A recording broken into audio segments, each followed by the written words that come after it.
Olá, queridos! Estamos de volta para continuarmos falando a respeito da Lei Maria da Penha, né? Antes de nós iniciarmos aí o nosso segundo bloco a respeito da Lei Maria da Penha, eu quero pedir-lhes um favor, para que se vocês gostarem do vídeo, que vocês comentem aí, façam comentários, teçam sugestões, enfim, e que também compartilhem para que esse canal tenha uma repercussão maior, para que a gente possa atingir mais pessoas que precisam de um acompanhamento para a preparação de concursos públicos, exame da ordem, enfim. Ou apenas para uma atualização legislativa mesmo, e aí a gente se refere ao assunto Lei Maria da Penha. Ok? Hoje nós iniciaremos a falar a respeito das assistências previstas, das formas de assistência previstas na Lei Maria da Penha pelas mais diversas autoridades, já contemplando, inclusive, as alterações promovidas agora em 2019 por leis diversas.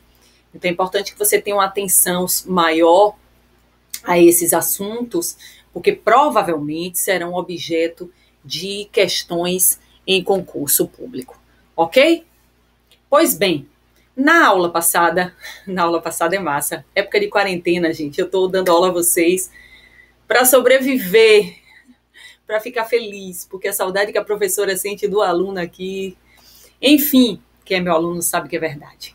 Enfim, na aula passada, no bloco passado, nós concluímos falando a respeito das práticas, das formas de se praticar a violência previstas na Lei Maria da Penha. Falamos de violência física, sexual, psicológica, desculpem, patrimonial, moral. Dissemos que essas formas de se praticar violência doméstica e familiar contra a mulher não são as únicas, né? O rol é exemplificativo. A lei escolheu exemplificar ao invés de colocá-las num rol taxativo que exaura as hipóteses de violência doméstica e familiar que a mulher, porventura, possa sofrer. Pois bem, hoje nós vamos iniciar falando, e eu vou seguir no meu mapinha mental aqui na minha mão, e eu quero que você siga no seu mapa mental aí. Ah, professora, não tem um mapa mental. Pronto, você vai confeccionar o seu desde a primeira aula. Não adianta você iniciar assistindo aqui essa aula, porque você já vai ter perdido algumas informações importantes existentes na parte 1 da Lei Maria da Penha, já aí no canal, ok? Então eu sugiro que você retorne, assista esse bloco 1, para que então você possa vir para o 2 e dê continuidade aos seus estudos de forma coerente. Tá bom? Vamos falar das formas de assistência à mulher em situação de violência doméstica e familiar, certo? A Lei Maria da Penha, gente, ela propõe, além da aplicação de uma série de políticas públicas relacionadas à proteção da mulher em contexto de violência doméstica e familiar, ela propõe algumas ações a serem tomadas, ações específicas pelas autoridades competentes, para a proteção dessa mulher em situação de violência doméstica e familiar. Proteção para que ela possa se manter durante os trâmites processuais, para que ela possa se proteger, né, face a esse algoz, a esse agressor. Então vamos começar falando a respeito de quais as medidas que o juiz pode tomar diante de uma situação de violência doméstica e familiar contra a mulher. O juiz, gente, a gente sabe que é o grande agente, a grande autoridade competente pela determinação de medidas protetivas de urgência, né? Que são aquelas medidas que podem ser tomadas de pronto, inclusive liminarmente, logo no início do processo, para que a mulher possa estar protegida no decorrer do processo e para que esse agressor possa ser punido caso ele descumpra essas medidas protetivas, pois, como já falamos no bloco anterior também, existe um crime de descumprimento de medidas protetivas que o agressor, que foi inserido em 2018 na lei, que o agressor pode sofrer as consequências se ele descumprir as medidas protetivas impostas pelo juiz. Pois bem, além da determinação dessas medidas, que nós voltaremos a falar a seguir, inclusive a respeito de alteração legislativa sofrida no que se refere às medidas protetivas, a gente precisa entender que o juiz, ele pode tomar algumas medidas em relação a essa mulher em situação de violência doméstica e familiar. Primeiro ponto, se a mulher ela for servidora pública e ela estiver insegura, né, a respeito de sua permanência num determinado local, numa determinada comarca, por exemplo, se ela for servidora pública do Tribunal de Justiça, vamos lá, mas ela serve aqui em Salvador e se sente extremamente insegura por conta do agressor também morar aqui. Ela pode ter, segundo determinação do juiz, acesso prioritário à sua remoção para uma outra comarca. Então, olha, ela poderia dizer ao juiz, eu queria ser removida para a Vitória da Conquista. E aí o juiz, ele dará a ela esse acesso prioritário à remoção. Surgindo vaga, ela entra no topo da lista daqueles que podem ser removidos com prioridade, ok? Essa é uma segurança, uma medida de assistência à mulher trazida na Lei Maria da Penha. Aí você pode me perguntar, professora, e aquela mulher que não for servidora pública, ela não tem nenhum tipo de proteção se ela estiver também insegura de permanecer naquele local, naquele trabalho, sei lá, o agressor trabalha com ela, além de ser companheiro dela, ela conheceu lá, passou a morar com ele, constituiu uma união estável. Uma hipótese, naquele trabalho, eles trabalham no mesmo local, e aí não tem nenhuma medida? Tem sim. O juiz pode determinar o afastamento dela pelo prazo de até 6 meses, com manutenção do vínculo trabalhista. Ela permanecerá empregada, mas ela pode ser afastada por um prazo de até 6 meses, sem risco de ser demitida, tá? Recentemente, o STJ determinou, diante de entendimento jurisprudencial, que quem arca com seus vencimentos durante esse período de afastamento é o INSS, ok? Mas foi uma decisão do STJ, o STF ainda não se manifestou com relação a isso. Terceira medida que o juiz pode tomar é a seguinte: ele pode, por um prazo certo, por um prazo determinado, incluir essa mulher em programas assistenciais do governo federal, distrital ou municipal. Então, por exemplo, se a mulher era do lar e o agressor com o qual ela vivia, ele estava desempregado no momento da agressão. E ela tem filhos, tem dependentes que permaneceram com ela. O juiz pode, para que essa mulher não passe dificuldade, até que as coisas se resolvam, até que o processo resolva, né, em definitiva a situação dela, ele pode incluí-la por um prazo certo em programas de assistência do governo, seja federal esse programa, estadual, distrital ou municipal. Ok? Essas são as medidas de assistência a serem tomadas pelo juiz que já constavam na Lei Maria da Penha anteriormente. Mas é preciso que a gente entenda que também é previsto, e aí essa foi uma alteração promovida em 2019 pela Lei 13.894, o juiz também deve encaminhar essa mulher a uma assistência judiciária para eventual ação de divórcio, de alimentos provisórios, né? O juiz deve encaminhar essa mulher para que ela tenha uma assistência judiciária no intuito de poder, gente, dar entrada nesses processos e finalmente se desvincular daquele agressor. Certo? De novo, essa foi uma alteração promovida agora em 2019, ano passado, né? Saiu do forno, então é importante que você conste aí no seu mapinha mental, nas suas anotações, para que você não seja pego de surpresa na prova. Pois bem, em relação, também é importante dizer, já ia passando por cima, ó, que uma alteração também sofrida pela Lei Maria da Penha, agora em 2019, pela Lei 13.882, agora em 2019, permitiu-se que a mulher tenha prioridade na matrícula dos filhos em instituição educacional básica mais próxima do seu domicílio. Então, ó, ela tem prioridade na matrícula das crianças. Por exemplo, ela sofreu uma agressão no seu antigo domicílio, se mudou para um outro lugar com seus filhos por conta da agressão. Não é justo que aquela mulher todo dia tenha que levar seus filhos na escola, no mesmo local, no mesmo horário, tendo ciência que o agressor sabe o horário que ela vai lá, o horário que ela sai, o horário que os filhos saem. Isso traria uma insegurança tamanha para essa mulher que já está insegura, que já está num processo de numa situação de violência doméstica ou familiar. Então, a lei, agora em 2019, a Lei 13.882, permite que seja concedida a essa mulher uma prioridade para que ela matricule seus filhos em instituições de educação básica mais próximas do novo domicílio. Inclusive, gente, essa lei permite que os dados em relação a essa nova matrícula, a essa nova escola, sejam mantidos em sigilo para que o agressor, ainda que temporariamente, ele não tenha acesso a essas informações e para que os filhos e a própria mulher se sintam seguros nesse momento. Ok? Vamos falar agora em relação à autoridade policial. Se a autoridade policial, e aí você vai colocar um novo tópico aí no seu mapinha. Se tiver rápido, você volta um pouquinho e escuta, mas faça seu mapa, faça seu resumo. Você só vai ganhar com isso. Veja, se a autoridade policial estiver diante da prática ou na iminência da prática de violência doméstica e familiar contra a mulher, como é que essa autoridade policial ela deve agir?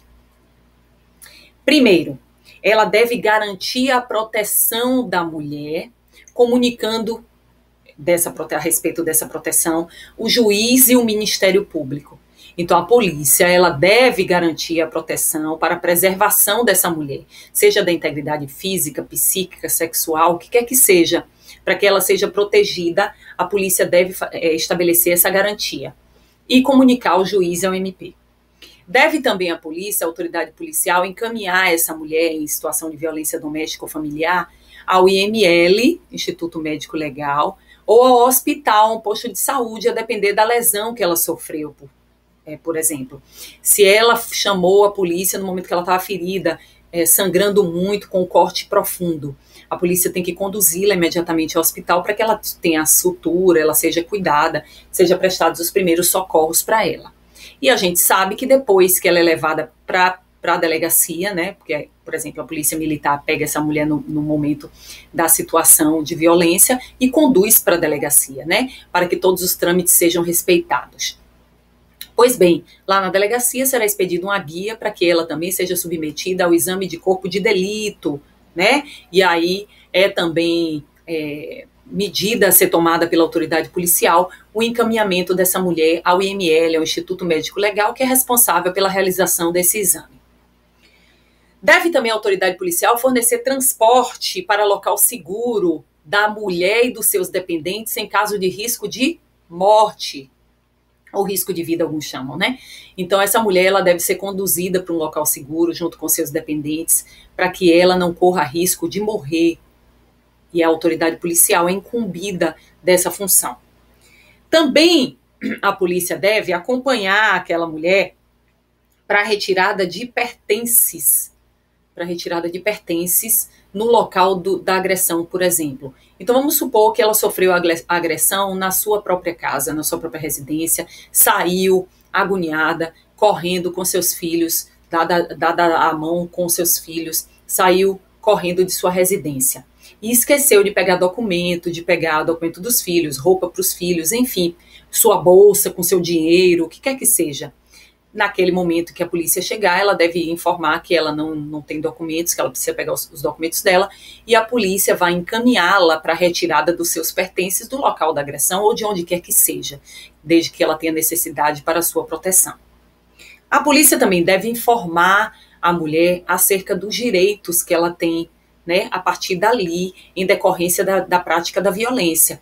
Inclusive, a polícia deve informar que ela tem a possibilidade de ter uma assistência judiciária que conceda a ela, que permita com que ela entre aí com o processo de divórcio, a ação de alimentos provisórios, a prestação de alimentos para ela ou para seus dependentes. É importante que a polícia a informe a respeito desses direitos. No âmbito da polícia civil, pronto, a polícia militar, na situação hipotética que eu trouxe para você, ela saiu da residência daquela mulher, a mulher sofreu agressão, ela vai ser conduzida para a delegacia. No momento que ela chegar lá na delegacia, estiver diante da autoridade policial lá, vai ser registrada a ocorrência, que a gente chama de boletim de ocorrência, ou BO, né? Vai ser registrada a ocorrência, a ofendida vai ser ouvida, a mulher que foi agredida, ela vai ser ouvida, as provas serão colhidas, todas as provas possíveis de serem colhidas, né? O delegado ou a delegada, normalmente é delegada, né? Porque preferencialmente esses servidores devem ser do sexo feminino, eu disse preferencialmente, né? A delegada, ela vai determinar que seja realizado o exame de corpo de delito, no caso de agressão, ter vestígios, ter deixado vestígios, para que esses vestígios não se apaguem. Por exemplo, no caso de estupro, ela deve ser conduzida logo para o IML, para que seja recolhido lá o sêmen, para que seja comprovado esse estupro. Deve também a autoridade policial ouvir o agressor, as testemunhas que porventura tenham sido levados pela polícia. Então, se no meio da confusão lá do local, a polícia militar conseguiu pegar esse agressor em flagrante, conduzi-lo à delegacia, as testemunhas que estivessem ali por perto e que presenciaram aquela situação, todos foram naquela situação, naquela condução, a autoridade policial vai ouvi-los de pronto no momento de registrar a ocorrência, tá? Nessa ocorrência, gente, e aí, de novo, a alteração foi frente à alteração promovida agora em 2019, né, pela Lei 13.836, nesse registro de ocorrência, no inquérito policial e durante todo o processo judicial, deve ter a informação de que a ofendida, se a ofendida for pessoa com deficiência. Então, se, por exemplo, a ofendida tinha um problema de limitação visual, uma deficiência visual, ela é cega, ela foi ofendida, ela foi agredida, ela sofreu vítima, ela sofreu violência doméstica, mas ela é cega, ela tem uma deficiência visual. Essa deficiência deve constar, né, essa informação de que a mulher é uma pessoa com deficiência deve constar no inquérito e no processo, e também deve constar no inquérito ou no processo a informação se, por conta da violência, houve um agravamento dessa deficiência. Então vamos lá, vamos supor que a mulher tinha uma dificuldade de locomoção em uma das pernas, e por conta ela tinha uma deficiência, mas por conta da agressão, ela perdeu completamente o movimento da perna. Houve um agravamento, né, da deficiência por conta da violência. Ela tinha uma limitação no movimento antes, passou a ter uma total imobilidade daquela perna. Então isso deve constar, deve ser informação trazida, né, no inquérito e no processo, para que isso seja levado em conta. Também alteração agora em 2019, agora pela Lei 13.880, no momento de registrar a ocorrência, a Polícia Civil, a autoridade lá da polícia, além de constar os antecedentes criminais do agressor, suas informações, deve constar também a informação se o agressor possui porte de arma. Tá? Isso é importante, gente. Porque, por exemplo, se o agressor ele possui porte de arma, naturalmente ele traz um risco maior a essa mulher, né? E aí pode ser pedido naquele momento a aprovação, a determinação de uma medida protetiva de suspensão desse porte, né, para que a mulher não corra mais riscos além do que ela já corre com esse agressor, estando solto, se ele permanecer solto, se ele não foi preso em flagrante. Ok? Então deve a autoridade policial verificar se aquele agressor possui porte de arma. E se possuir, que conste essa informação no inquérito também. Pronto. Durante aquela ocorrência, a mulher lá, pessoalmente, por meio do seu advogado, né, ela pode requerer a aplicação, a determinação de medidas protetivas de urgência, que eu disse a você nesse instante, que em regra é imposta pelo juiz. Pronto, ela fez esse pedido lá, a autoridade policial deve lavrar esse pedido e deve enviar no prazo de 48 horas para que o juiz delibere a respeito da aplicação ou não dessa medida, que é o juiz que é competente para determinar essa medida. Então, no prazo de 48 horas, esse pedido de aplicação de medidas protetivas de urgência vai ser enviado para o juiz, que decidirá em 48 horas também pela determinação ou não. Ok? Pois bem, em 2017, gente, a Lei 13.505 também trouxe alterações no que diz respeito à assistência à mulher em situação de violência doméstica ou familiar. Especificamente em relação à inquirição dessa mulher ou de testemunhas de violência doméstica e familiar contra a mulher. Então, durante a inquirição, os depoimentos, né, as perguntas a serem realizadas a essa mulher ou a testemunha de violência doméstica e familiar contra a mulher, durante essa inquirição, segundo a Lei 13.505 de 2017, que alterou a Lei Maria da Penha, essa mulher ela deve ser protegida na sua integridade física, psicológica e emocional. Então, a todo momento que as perguntas estejam sendo realizadas, a mulher deve ser preservada na sua integridade física, psíquica ou emocional. Então, por exemplo, se o agressor está na delegacia, também, ele foi preso em flagrante, enquanto ela estiver sendo inquirida, que aquele agressor esteja afastado dela, de forma que não tenha oportunidade de feri-la novamente, seja emocionalmente, seja fisicamente. Tá? Deve haver a proteção, a salvaguarda a essa mulher ou a testemunhas em caso de violência doméstica e familiar. Também diz a lei, que alterou a Lei Maria da Penha, que não deve haver, que deve ser preservada aí a mulher no que diz respeito ao contato com o agressor. Deve, durante a inquirição, a mulher não ter contato com esse agressor, até para que ela possa dizer tudo o que aconteceu, sem sentir medo, sem se sentir intimidada naquele momento. Então, não deve haver esse contato com o agressor. E também não deve haver, gente, o que a gente chama de uma revitimização. Não pode ser, a autoridade que questiona, ela não pode ficar remoendo aquelas perguntas, realizando uma revivência na mulher da situação de agressão, que já é naturalmente traumática para ela. Então, deve ser evitada a revitimização, segundo a alteração promovida na Lei Maria da Penha. No que diz respeito ao local e aos profissionais que se envolvem com a inquirição dessa mulher, diz ainda essa lei que a inquirição deve ser realizada preferencialmente por servidores do sexo feminino. Então, veja, na sua prova, se cair lá, a inquirição deve ser realizada obrigatoriamente por servidores do sexo feminino. Isso é falso.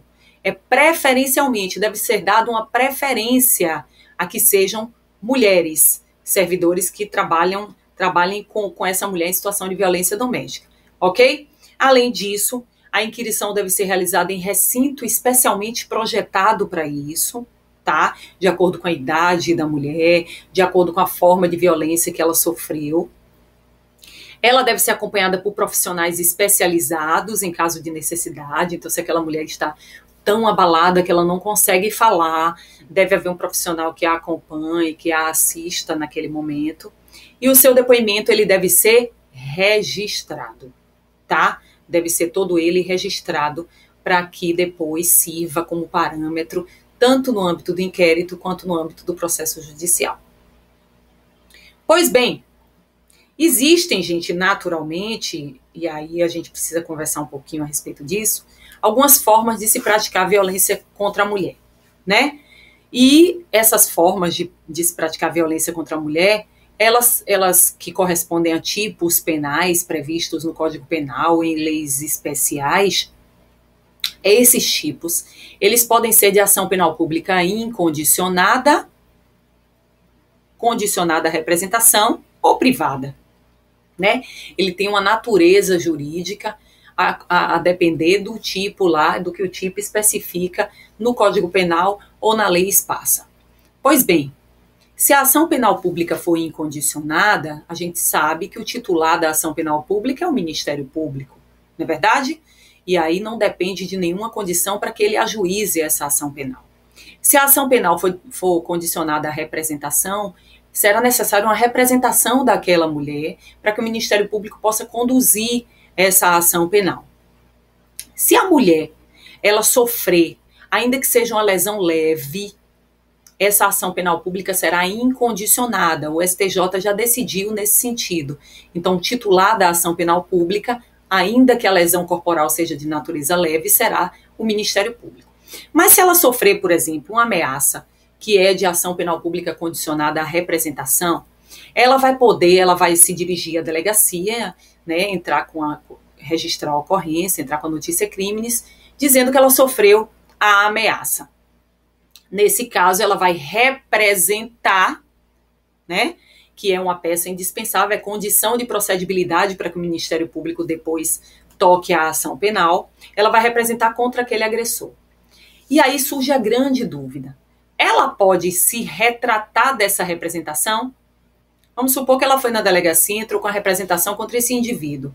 Ela pode depois, no outro dia, voltar e dizer, não, eu quero retirar a queixa, é assim que a gente fala, né? Eu quero retirar a queixa, ou eu quero me retratar da representação. Ela pode, nos casos de ação penal pública condicionada à representação, pode. Só que é diante do delegado mesmo que faz, professora? Não, gente. Naturalmente, para ela se retratar da representação, ela vai passar por um processo muito mais complexo. Por quê, professora? Porque ela pode estar sendo ameaçada, ela pode ter ido se retratar por medo, né? Então, por essa razão, a Lei Maria da Penha apregoa que a retratação da representação deverá acontecer em audiência especialmente designada para esta finalidade, né?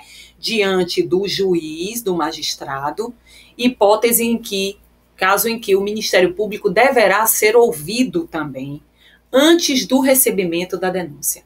Então, a mulher, ela poderá se retratar da representação? Sim, ela poderá se retratar da representação, só que numa audiência que vai ser marcada especialmente para essa finalidade de ela se retratar, perante o juiz ela vai fazer isso, e o Ministério Público vai ser ouvido lá no momento em que ela for se retratar. Mas tudo isso tem que acontecer antes do recebimento da denúncia pelo magistrado. Se ela esperar, se o tempo passar, for concluído o inquérito, o Ministério Público denunciar a prática daquela violência, né, e o juiz receber a denúncia, ela não pode mais se retratar da representação. Ela vai ter que esperar o fim do processo para que veja as consequências que o agressor vai sofrer, ok? Ao contrário da situação em que, se ela, antes do recebimento da denúncia, nas ações, nos crimes de ação penal pública condicionada à representação, ela pode se retratar, desde que em audiência designada para esse fim, perante o juiz, ouvido o MP. Mas tem que ser antes do recebimento da denúncia, ok? No próximo bloco, a gente continua falando sobre essa lei tão importante para o seu concurso. Um abraço.